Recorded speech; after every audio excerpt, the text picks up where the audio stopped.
নমস্কার বন্ধুরা, কেমন আছেন সবাই? কেরালাই সংসার আরও একটি ব্লগে আপনাদের স্বাগত জানাই।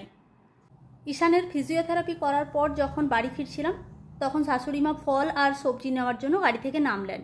আর আমি ওইদিকে দেখতে পেলাম বড় বড় সাইজের চিংড়ি মাছ। মনে হচ্ছিল চিংড়ি মাছগুলো যেন আমায় ডাকছে, আর নিজের লোভটাকে সামলে রাখতে পারলাম না। 1 কিলোর দাম 480 টাকা। হাফ কিলো কিনলাম, আর মনটা গার্ডেন হয়ে গেল যখন ওনারা বললেন পরিষ্কার করে দেবো। মাছগুলো ততক্ষণ ওনারা পরিষ্কার করুক, আর এদিকে কী কী মাছ রয়েছে আপনাদেরকে সব দেখাই। আমরা বলি যে মাছে ভাতে বাঙালি, কিন্তু কেরালার লোকও খুব মাছ ভালোবাসেন জানেন। বেশ বড় বড় সাইজের মাছগুলো, কিন্তু জানেন এখানে চিকেনের তুলনায় মাছের দামটা অনেকটাই বেশি। আমি একটা মাছেরও নাম বলতে পারবো না, আপনাদেরকে ভালো করে দেখাচ্ছি, আপনারা ভালো করে দেখুন, তারপর আমাকে কমেন্টসে জানাবেন কী কী মাছ দেখলেন।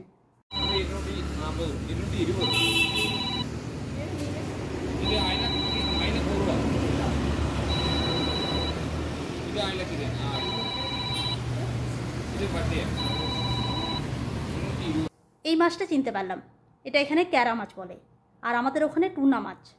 এটা কাটার পর দেখতে চিকেনের মতো লাগে। চলুন, মাছগুলো পরিষ্কার করা হয়ে গেছে, এবার নিয়ে বাড়ি ফিরব। মাছগুলো তো আগের দিন বিকালবেলা কিনে এনেছিলাম, তো সেদিন আর বানাইনি, ফ্রিজারে রেখে দিয়েছিলাম। তো আজকে বানাবো কোঞ্চ তিয়েল। কেরালায় চিংড়িকে কোঞ্চ বলা হয়, চিংড়ি মাছের তিয়েল বা কোঞ্চ তিয়েল। আপনাদেরকে তিয়েল রেসিপিটা অনেক দিন থেকে বলেছি যে শেয়ার করব, তাহলে আপনারা ব্লগটি শেষ পর্যন্ত দেখুন আমরা কেমন করে তিয়েল বানাচ্ছি। আর আজকে তিয়েলটা আমি বানাবো, শাশুড়িমা শুধু আমাকে ওই কাটাকুটিতে একটু হেল্প করে দেবেন।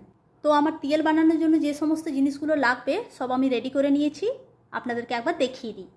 লাগবে নারকেল কোড়া, কারি পাতা, ছাঁচি পেঁয়াজ, সামান্য তেঁতুল, আর ড্রামস্টিকটা অপশনাল।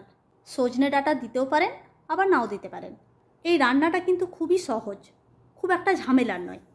ঝামেলার কাজ হচ্ছে নারকেল কোড়া আর নারকেলটা ভাজা। এই দুটো কাজ হয়ে গেল মানে 50% কাজ হয়ে গেল। এবার এই নারকেলটাকে কন্টিনিউয়াস কিন্তু নেড়েই যেতে হবে, পোড়ালে চলবে না। কম আঁচে ভাজবেন, যখন ব্রাউন কালার হয়ে যাবে তখন নারকেলটা ভাজা হয়ে গেছে। এই কাজটাই একটু কষ্টের, কন্টিনিউয়াস নাড়তে নাড়তে হাতে ব্যথা হয়ে যায়। এই কোঞ্চ তিয়েল কিন্তু খেতে খুবই ভালো লাগে। আমরা তো সাধারণত চিংড়ি মাছের মালাইকারি বানাই। আপনারা রেসিপিটা ভালো করে দেখুন, আর একবার অবশ্যই ট্রাই করবেন, আর কেমন লাগলো খেয়ে আমাকে জানাবেন। এই দেখুন, নারকেলটা ভাজা হয়ে গেছে, এই রকম ব্রাউন কালার হবে। এবার যেটা করতে হবে, তেলের মধ্যে পেঁয়াজগুলো প্রথমে ভেজে নিতে হবে। আজকে রান্না করতে করতে অন্য কোনো গল্প বলবো না, শুধুমাত্র রেসিপিটাই এক্সপ্লেন করব। এবার দিয়ে দিতে হবে সামান্য হলুদ, তারপর একটু নাড়াচাড়া করে দিয়ে দিতে হবে ড্রামস্টিকগুলো।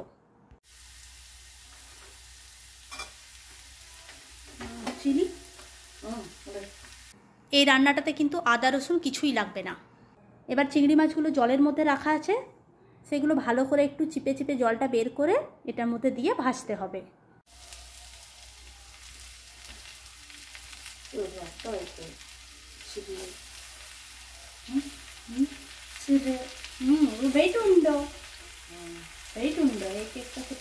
এবার নুন দিয়ে এটাকে ভালো করে ভাজতে হবে। নারকেলটা যে ভেজে রেখেছিলাম এতক্ষণ ঠান্ডা হয়ে গেছে, এবার সেটাকে পেস্ট বানানো হবে।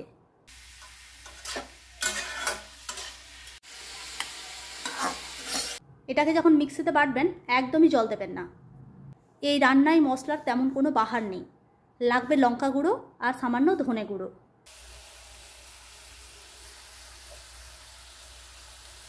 এবার মশলাটা এটার মধ্যে ভালো করে মাখানো হয়ে গেলে সামান্য তেঁতুল গোলা জল লাগবে। এবার এই তেঁতুল গোলা জলটা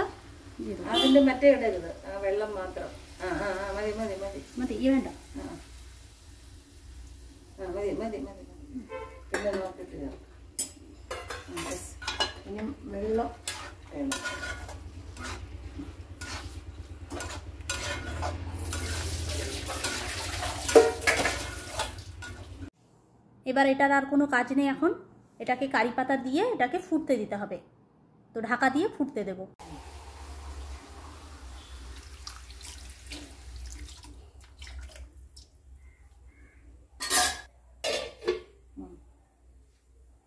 তো এটা ততক্ষণে ফুটুক, আর ওইদিকে পেস্টটা কেমন বানানো হয়েছে আপনাদেরকে দেখাই। এটা কিন্তু বাটার সময় এক ফোঁটাও জল দেওয়া হয়নি, বাটার পরে দেখুন এটা থেকে তেল বেরিয়েছে। এবার কি করতে হবে, এই পেস্টটা ওই মাছটার মধ্যে ঢেলে দিতে হবে।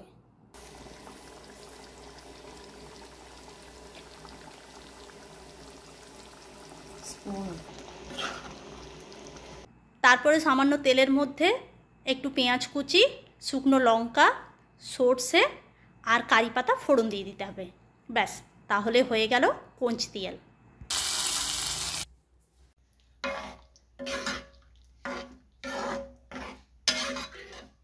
তো আমাদের রান্না কমপ্লিট। তো এবার আমরা খাওয়া দাওয়া করে নিই, তারপর আজিসানের থেরাপি আছে, কিছুক্ষণ পর গাড়ি আসবে।